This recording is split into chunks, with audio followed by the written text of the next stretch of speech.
Bienvenidos a la lección número 3 del libro de Éxodo. El título de esta lección es Comienzo difícil.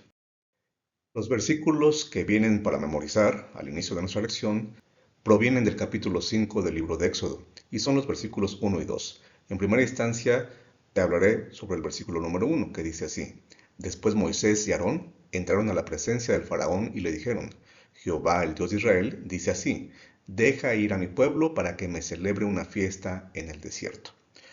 En primer lugar, quiero decirte que en la lección, por lo menos la lección en español, la que tú seguramente tienes y estudias, el versículo que acabo de leer no dice Jehová, dice Señor. Pero es bueno recordar que esa palabra, ese nombre tan importante que estudiamos acerca de él la semana pasada, es el que aparece aquí, Jehová. Bueno, pasando al siguiente punto, diríamos que hay que hacer una aclaración también respecto a la orden, porque está en un imperativo, el verbo dejar ir, lo que en español tenemos aquí como dejar ir. En hebreo es un imperativo que está además en lo que conocemos como la forma piel, en su modo piel. ¿Qué es eso? Una forma intensiva. Y de hecho, más que dejar ir, ese verbo sería enviar.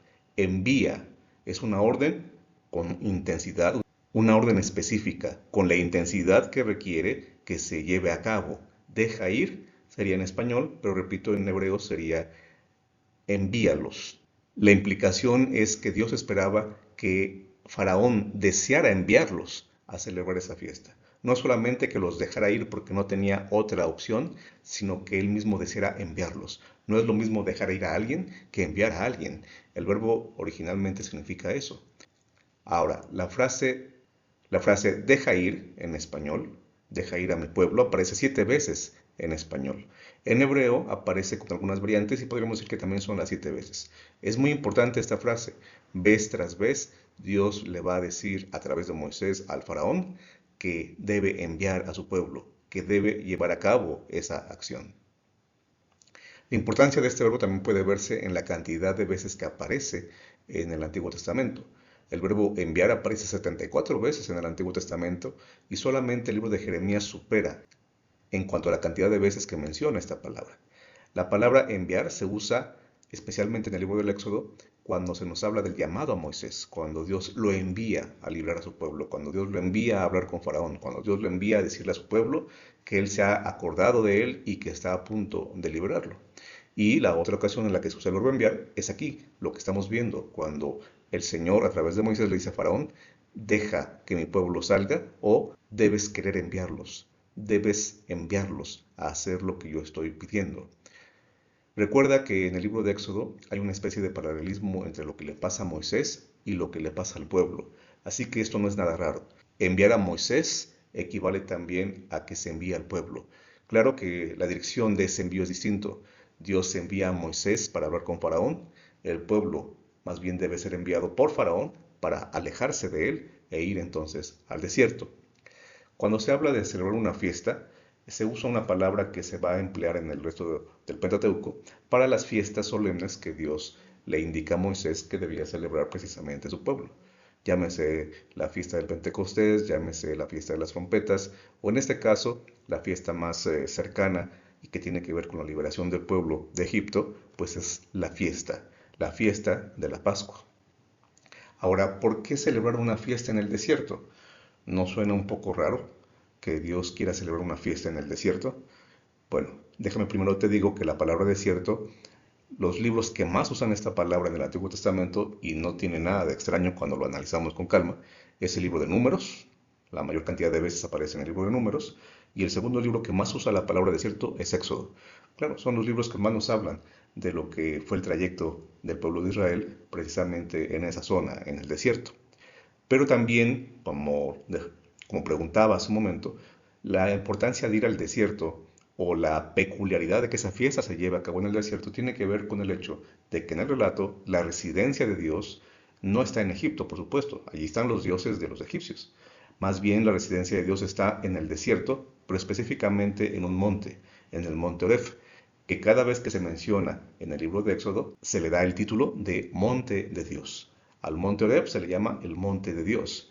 Y este mismo título se le va a dar incluso en la historia de Elías, cuando se menciona que Elías también tiene que ver con ese monte, el monte Oreb, también se le llama el monte de Dios. En la antigüedad, en la mentalidad de los personajes del tiempo bíblico, los dioses podían vivir en un monte, podían vivir en la cima de ese monte, en una residencia que estaba en lo alto, digamos. Por lo tanto, si Dios tiene su monte, y ese monte por supuesto no está en Egipto ni en ninguna ciudad, sino que en este caso está en el desierto, por eso Dios pide que Faraón envíe a su pueblo al desierto, porque la fiesta tiene que ser donde está Dios. ¿Y dónde está Dios? En el monte que él dice que es suyo, en el monte Oreb, que sabemos que también es el monte Sinaí. Pasemos al versículo número 2 del capítulo 5 de Éxodo. ¿Cuál es la reacción? ¿Cuál es la respuesta del faraón? Dice así, pero el faraón respondió, ¿quién es Jehová para que yo oiga su voz y deje ir a Israel? Yo no conozco a Jehová, ni tampoco dejaré ir a Israel. En esta ocasión sí se usa la pregunta ¿quién? ¿Recuerdas? La semana pasada hablábamos de que cuando Moisés pregunta por el nombre de Dios, por el nombre de Jehová, él no pregunta quién, él pregunta qué. ¿Qué es tu nombre? Aquí Faraón dice quién es. Aquí sí usa la palabra que sería lo más normal usar, por lo menos en la traducción al español, quién. Usa el mí. Por ejemplo, ¿recuerdas que Miguel, el nombre Miguel, tiene que ver con quién es igual a Dios, quién es semejante a Dios? Mí es quién. Es una pregunta. Por lo tanto, aquí Faraón es muy claro. ¿Quién es ese Jehová? ¿Quién es ese personaje del que me estás hablando? Para que yo oiga su voz. Ahora recuerda que en la mentalidad también de los escritores bíblicos, oír no solamente es tener la capacidad auditiva, oír tiene que ver con hacer caso. Así que podríamos traducir este versículo o la pregunta del faraón como un desafío, ¿no? ¿Quién es Jehová para que yo le haga caso? ¿Quién es Jehová para que yo lo obedezca? A menudo el verbo oír tiene implicaciones de obediencia. Así que si suena demasiado fuerte para ti obedecer, por lo menos hacer caso tiene un sentido.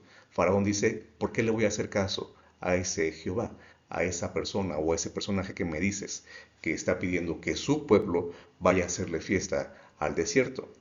Y otra cosa que Faraón dice también de manera desafiante es que él no conoce a Jehová. Yo no conozco a Jehová. Sin embargo, es irónico que en Éxodo 3:19 Dios nos diga que él sí conoce a Faraón. Yo sé que él va a reaccionar de esta forma, diría Éxodo 3:19. Yo lo conozco también, que sé cómo va a responder, cómo se va a empeñar en no dejar salir a mi pueblo, pero de eso yo me encargo. Mientras que Faraón dice no conocerlo, Dios por supuesto lo conoce y lo conoce también, que sabe por adelantado cuál será su reacción, la reacción del faraón, y sabe también cómo terminará esa historia, porque él se encargará de poner en su lugar a Faraón. Ahora, el faraón que está aquí en juego, históricamente podemos identificarlo con Tutmosis III. Por lo menos es muy probable que haya sido Tutmosis III. Hay cierto debate de que haya sido él o que haya sido su hijo, Amenhotep II. Pero sea Tutmosis III o Amenhotep II, cualquiera de los dos personajes están en la cúspide del esplendor militar, entre otras cosas, esplendor militar del imperio egipcio, del reino egipcio. Cuando los egipcios estaban en esa cúspide, Tutmosis y Amenhotep II eran los que encabezaban ese reino. Tutmosis fue un gran guerrero, hizo grandes conquistas y es en ese momento justo cuando Dios va a liberar a su pueblo. Él no se va a enfrentar con cualquier faraón o con cualquier personaje de la historia egipcia, algún personaje débil, alguno de los tantos faraones que pasó en las diferentes dinastías. Es el momento cumbre de Egipto en muchos sentidos, la dinastía número 18, y es allí cuando Dios le dice a Moisés, ve y habla con ese faraón. Por supuesto, esto nos recuerda que la tarea de Moisés entonces no fue para nada fácil. Era muy intimidante, seguramente para él, irse a entrevistar con un personaje de tal tamaño, de tal importancia.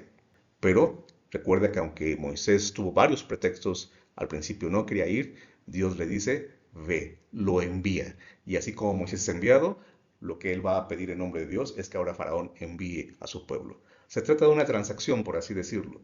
Mientras que el faraón debe enviar y mientras dice que no conoce a Dios, Dios se va a encargar de que sí, el faraón envía a su pueblo al desierto y también se va a encargar de que él lo conozca de primera mano.